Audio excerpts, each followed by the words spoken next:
Restoring men and history. Sororities are for women, and women need that space, and we're for women having that space and the freedom of choice of whom they want to assemble with. The First Amendment protects that from the federal government. Freedom of assembly and choice. The courage and fight of some of the ladies at Kappa Kappa Gamma, we applaud. Thumbs up to them for standing up for women and having their own space and maintaining that a sorority be for women. Here's another Marxist attack, and who's it on? Women. And it's on sororities, because Marxists don't like single-sex organizations. They don't like the Boy Scouts. They don't like the sororities. They don't like the fraternities. And they want to do away with sex and do away with women. So we should be kind to all people, especially this man or whomever believes that, and they're free to believe what they want. This is not about kindness, but we should also be kind to the women who have the right of free assembly and need to feel protected and safe at night in their own sorority house. So we need to be kind to women, right? If you like this video, please like, comment, and subscribe. Also, in a sorority, you build bonds and camaraderie with what? If it's all women, it's better to build bonds and camaraderie in a women's organization with all women. Throwing one man into it ruins that. Ruins the whole economy, ruins the whole direction, ruins everything. So, the world is so crazy, we have to say this today, and that's amazing. Sororities are for women. Be nice to all, but sororities are for women, just like Boy Scouts was for boys. So let's go into the Independent Women's Forum, and I know some of the girls from this organization, and they're fantastic, they're passionate, they're committed, so hats off to them as well for standing, and they fly all over and they go all over the place. So they're active and they're energetic and they're bright. So committed, they're standing up for what they believe in. Fantastic girls. January 26, 2024, Independent Women's Forum. This piece is from their site, iwf.org. We'll go through what they found, and then we'll do a Federalist piece as well, bringing in some piece from one of my favorite authors in the Federalist. Independent Women's Forum, IWF, is the leading national women's organization dedicated to developing and advancing policies that are more than just well-intentioned, but actually embrace people's what? Freedom. And we love freedom here. Come on over to the freedom side, right? Opportunities and Well-Being, 501c3 nonprofit org, IWF, works every day to engage and inform women about how policy issues impact them and their loved ones. IWF celebrates women's accomplishments and fights to expand women's options and opportunities. I know this is restoring men in history, but hey, we support policies that reduce government red tape, cheers, 3 cheers for that, and return resources and controls to whom? To the people. So we like that. We like their mission here. And I've met some of the girls, and they're fantastic. So that we have healthy communities, we believe in community. So let's go on. And their own vision of family. Columbus, Ohio, alumni of Kappa Kappa Gamma sorority have filed a lawsuit, Levang, if that's the correct pronunciation, versus Kappa Kappa Gamma fraternity in the U.S. District Court for the Southern District of Ohio against Kappa's governing officials for their multiple violations of Kappa's governing rules. So, internal conflict here, right? Governing rules, fraudulent activity, and failure to abide by Ohio's free speech laws, defamation, and breaches of contract. So there's the suit. The suit is led by Independent Women's Network, IWN, members Patsy Levang and Cheryl Tuck Smith, both of whom, get this, were removed from Kappa after more than 50 years of service. And we've seen this pattern. What was it, the United Way that threw somebody out? After all that years of service and then later apologized. So for ideology, they'll throw away people, it seems, right? For the Marxist ideology. 50 years of service. And they, for speaking out against Kappa's hidden policy promoting the initiation of men, despite the clear prohibition. I mean, you shouldn't even have to state this, right? Sororities are for women. It's a women's organization. Despite the clear prohibition in Kappa's governing documents, Ms. Levang and Ms. Tuck Smith are joined by Susan Jennings. Okay, go on to other people. Independent Women's Law Center Director Mae Melman, who is serving as co-counsel for the playoffs, said, Kappa leadership continues to disrespect its members, not only by denying them the single-sex organization, and you need single-sex organizations, changes an organization to inject a man into it. They were promised, but by lashing out in hopes of silencing the truth that violates Kappa's bylaws and the basic freedoms women deserve. And this, if you like this mission, by the way, we're for freedom and truth. But notice how they try to silence people who speak the truth. Now, if you like our mission, please like, comment, and subscribe, and hit that notification button. Thank you. But notice they like to silence the truth. Why? Because we have better ideas? Because we do have the truth, so you got to shut down the truth and censor it, right? So watch what they did. May also serves as the lead for Westerbrook versus Kappa Kappa Gamma. And we've seen these attacks before, silencing people, because the truth wins, right? Common sense wins, right? You can see common sense, but a Saul and Linsky attack is to destroy the person. We've talked about that. Kappa Kappa Gamma alumni issue the following statements.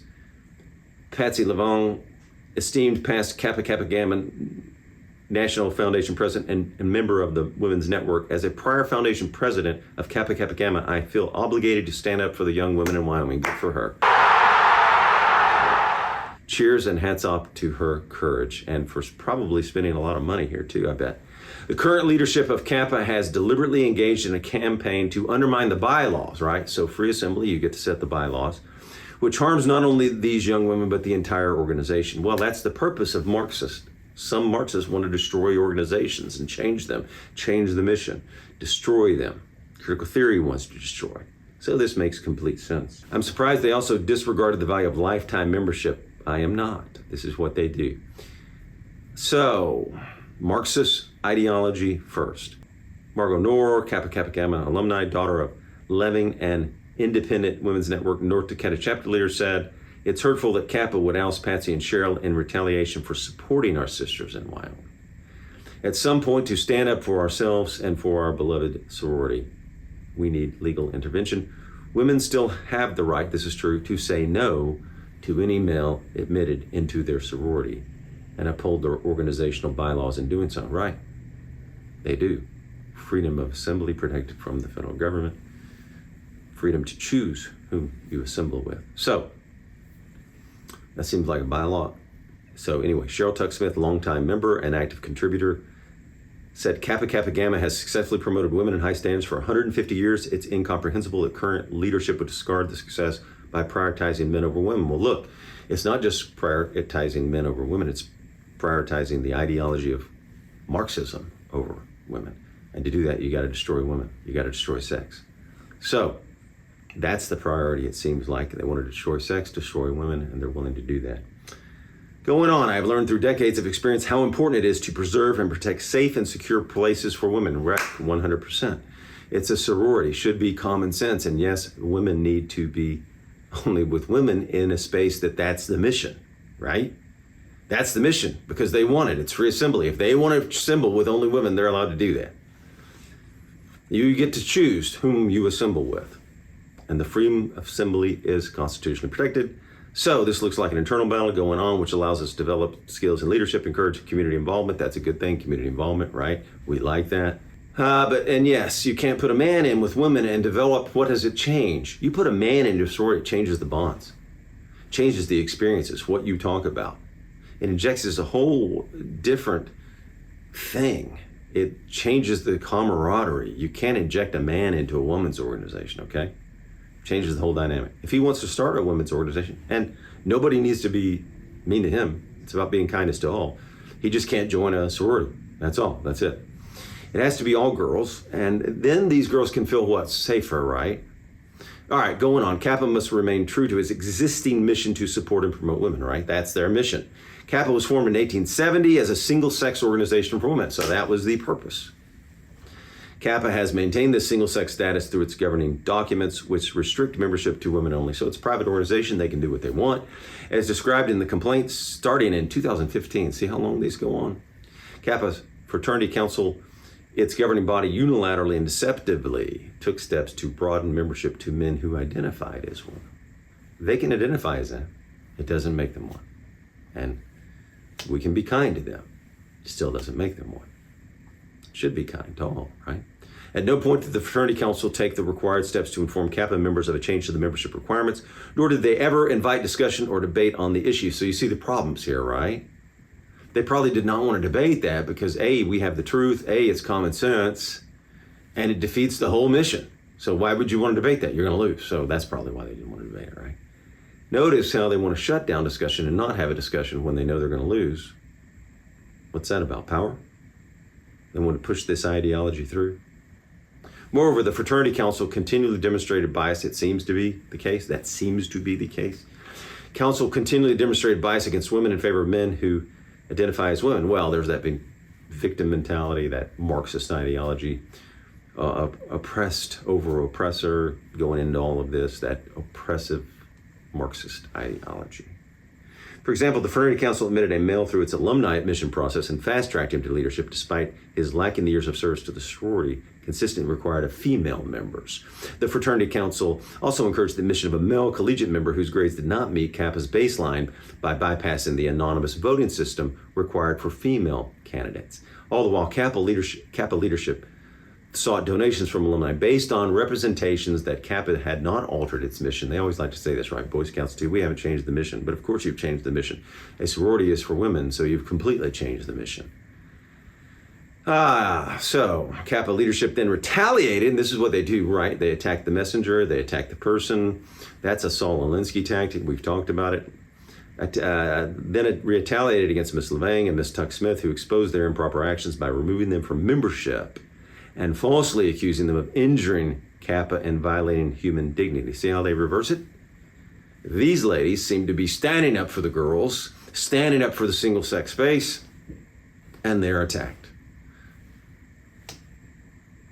That's a Saul Alinsky tactic. See what they do? Attack the person instead of just arguing about the ideas, because they will lose on the ideas, right? We have the right ideas. It's common sense. The lawsuit follows on the heels of Westenbroek v. Kappa Kappa Gamma, an independent women's law center suit, which is before the 10th Circuit Court of Appeals. IWLC, this was filed its final brief in Westenbroek versus Kappa Kappa Gamma, demanding that Kappa Kappa Gamma adhere to Kappa's governing documents. Okay, representing 6 women in the Kappa Kappa Gamma sorority who were forced to initiate a man into their chapter. 3 groups filed briefs in support of IWLC, including 450 plus Kappa alumni and feminist organizations, Women's Declaration International USA and Women's Liberation Front, WOLF. So that's from IWLC.org, Independent Women's Law Center advocates for equal opportunity. All right, and then you've got IWF.org. All right, now, one of my favorite authors, Avita Duffy Alfonso, also talks about this a little bit. We're going to put a few quotes of hers from her Federalist.com piece, April 25th. Now, this is older, 2023, but I think she has some good things. Judge forces sorority girls to disclose identities to stop disturbing trans male from moving into their house. Now, we're not going to get into the whole piece, just a little bit. The lawsuit, she says, states that the guy, and we don't need to say his name because we're not trying to attack anybody. We're just trying to stand for the women having their space. Law states that this guy is 6'2", weighs 260 pounds, has not undergone any apparent chemical or surgical transmedical inventions, and rarely attempts to look like a female. It also reveals that the female plaintiffs feel extremely uncomfortable around him. He's engaged in bizarre and even threatening behavior, such as staring at the women without talking for hours, asking inappropriate questions, and it goes on and on. We won't get into that. During the recruitment process, he avoided answering questions about hobbies, passions, and involvement. So normally when you go through these, you've got to answer questions. The girls have to get to know you. And apparently, according to this, he was not doing it, if this is accurate.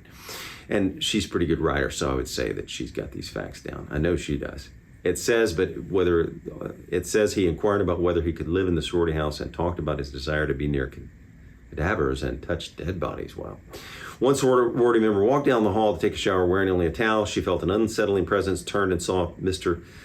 watching her silently. The lawsuit reads, the suit also alleges that he repeatedly questioned the women about what their private parts are like. All right. During a yoga class sponsored by the Pelahenic Union for Sorority Members at University of Wyoming, he allegedly sat in the back of the room for an hour and watched the women flex their bodies. So when one plaintiff, and this is the part I wanted to get to, raised her concerns, chapter officials under the direction of the national leadership gave her material so she could educate herself. See how they flip it around? It's her problem. Not the problem that a man wants to be in a sorority. He can start his own organization or do something else. This is a women's organization, and we stand for that. See what they do? Raise a concern, and they attack the person. And a witness in the case was allegedly threatened with discipline if she does not agree that he is a woman. See the threats come? You've got to accept. And what is that? Forcing people to deny truth and reality. Because that's not reality, that's not truth. You can be nice to the individual, but you don't have to accept what is not truth and deny reality and be forced into that. All right, the plaintiff said they were intimidated into inducting him into the sorority, and according to reports about the lawsuit, officers and employees from the national org actively pressured members of the chapter to support admission to the sorority. So there's a lot of pressure here, right? Ignoring bylaws and standing rules that would have foreclosed his initiation.